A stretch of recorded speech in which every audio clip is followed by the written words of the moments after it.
In this exercise we will briefly go through how to render a product image in KeyShot. We will use one of the scenes we have made before, the engine scene. So I click Open, go to Sterling Engine folder, open the engine scene, and the reason why the scene looks like this is that we earlier made a product image of the Sterling engine and we added material to all parts of the engine. And to render in KeyShot, you must have KeyShot installed on your computer. So when it is installed, you can come up here to Add-ins and click this button. And when you click this button, KeyShot will open and a copy of the engine will be transferred to KeyShot. So I will click this button.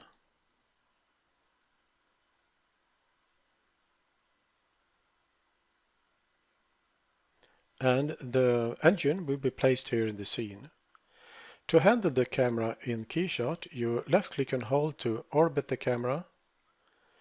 You click and hold the middle mouse button to pan, and you roll the wheel on the mouse to zoom. And if you're going to use KeyShot a lot to render your product images, it's good to learn some of the hotkeys in KeyShot. So you can press the K key on the keyboard to open this menu. And here you have the hotkeys in KeyShot. So for instance, you can, if you come here to interface, you can press space to hide the panel here on the right hand side. And if you press M, you will hide their library. If you press M to hide library. And if you press T, you hide the toolbar down here. You hide the toolbar. And if you press R, you will hide the ribbon bar up here. So space MTR and you have a clean scene. So I will bring them back like so. So if you want to learn more about the hotkeys, you can open this menu by pressing the K key on the keyboard. But I will hide this menu for now. Then we will go through some of the menus here in the KeyShot. We will begin with this tab, Scene tab.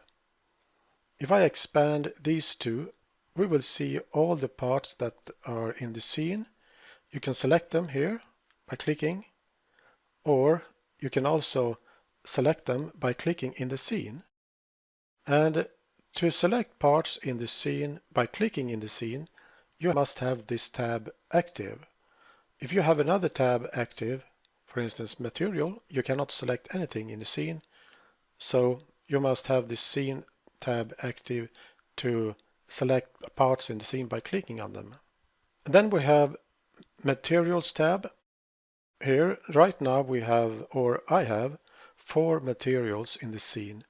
And to make some adjustments to the material, you just double click one of them and the properties for the material will open, and here you can make some adjustments. Then we have Environment tab. Right now this is the background or the environment. It is startup.hdr, and HDR stands for High Dynamic Range. So it is a high dynamic range image that is the environment and also the background right now. And here you can make some adjustments to the background. Then we have the lighting tab. Right now it's set to basic and that's the default lighting, but you can change to other settings here and we will do that later. So we will see how it will work and how it will affect the scene. If we come over to the left hand side, we have additional tabs. We have, for instance, materials tab, and here you have a lot of materials to choose from in KeyShot. And you have also Environments tab, and here you can choose what kind of environment you want to have in the scene. And on the right hand side, in this Environment tab, here you make some adjustments if you want to make some adjustments to the environment. So we will begin to add some materials to the engine. So I will come over here to select metal, expand the metal group and then go to Iron and Basic, and I will use Iron Rough. I will drop it on the crankcase.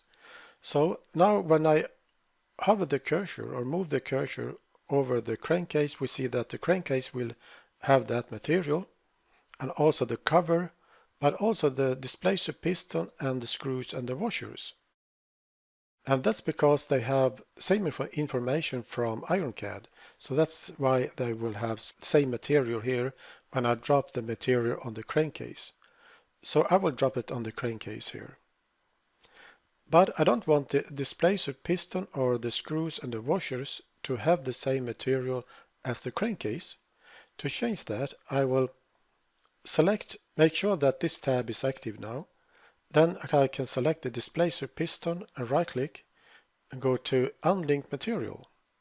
I will do the same with the crankcase. Right click, select it and right click and go to unlink material. Do the same with the cover and select it, right click and go to unlink material. So I do that instead of unlink material on the screws and the washers because it's too many to do the same procedure. So because it's easier to do it on the crankcase, cover and the displacer piston. So now I can have different materials on the displacer piston, crankcase, cover and the screws and the washers. So the crankcase and the cover will have iron rough, but the displacer piston will have iron polished. So I will drag iron polished and drop it on the displacer piston. But the screws and the washers will have chrome.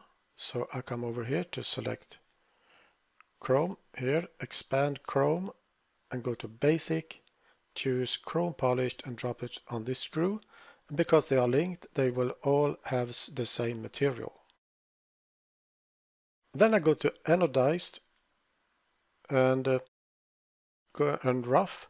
I will select this material and drop it on the cylinder, like so. And the bushing will have brass. So I come over here to expand the brass group, go to basic, use brass polished, drop it here on the bushing. Next we will add glass to the glass cylinder and the glass piston.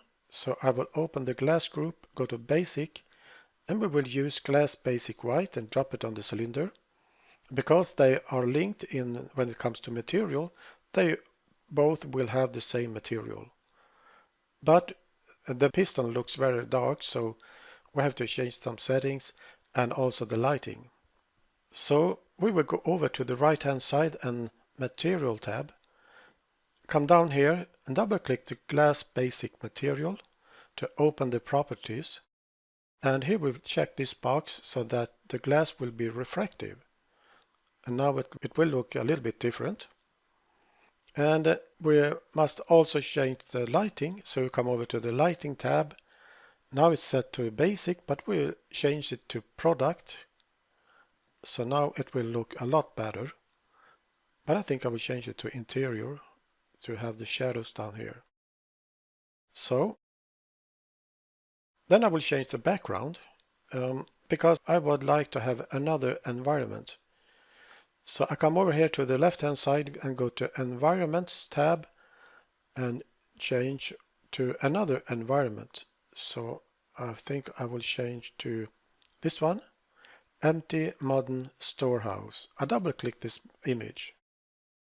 So it will be placed here in the scene, and now the engine is placed in an empty storehouse.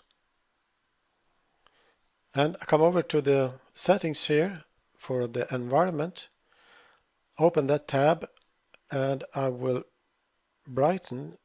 change the brightness of the background or the environment. I think 2 is not enough. I change that to 3 and hit enter. And I will also rotate the environment by using this wheel. I think I will leave it there. And I don't want to see this background because I just want to see the engine. And to change that, I come here to background and I click color. Now the background color is white, that's what we have here in this box, but this image is still lighting the scene. So if you want to change the background color, you can click this box and you can change the color here, but I will have it white.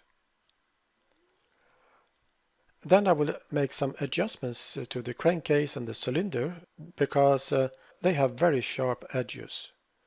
So I will change that. I will select the scene tab so that I can select parts here in the scene. So I select the crankcase.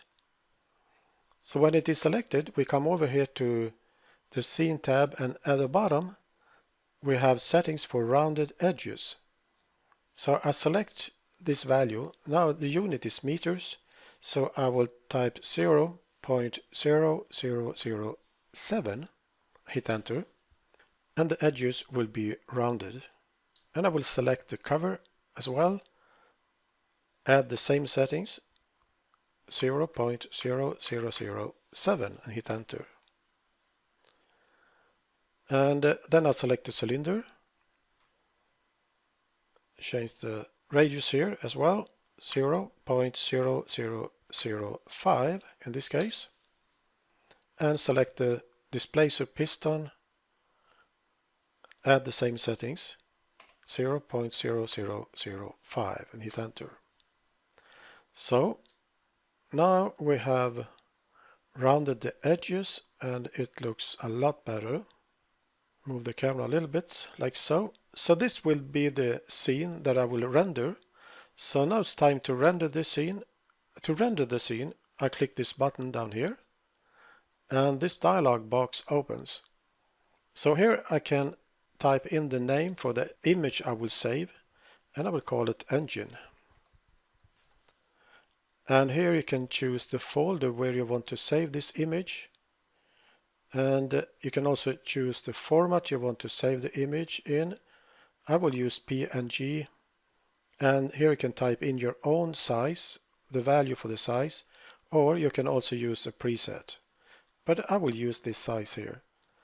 Then if you go to options, you can choose if you want to use maximum samples. Right now, in my case, it's 64, or you can use maximum time or custom control. But I will use maximum samples. Then I click render to render the image or render the scene. And the image is quite good. So I will close this image and I will close this dialog box. So this is how you can render your product images in KeyShot.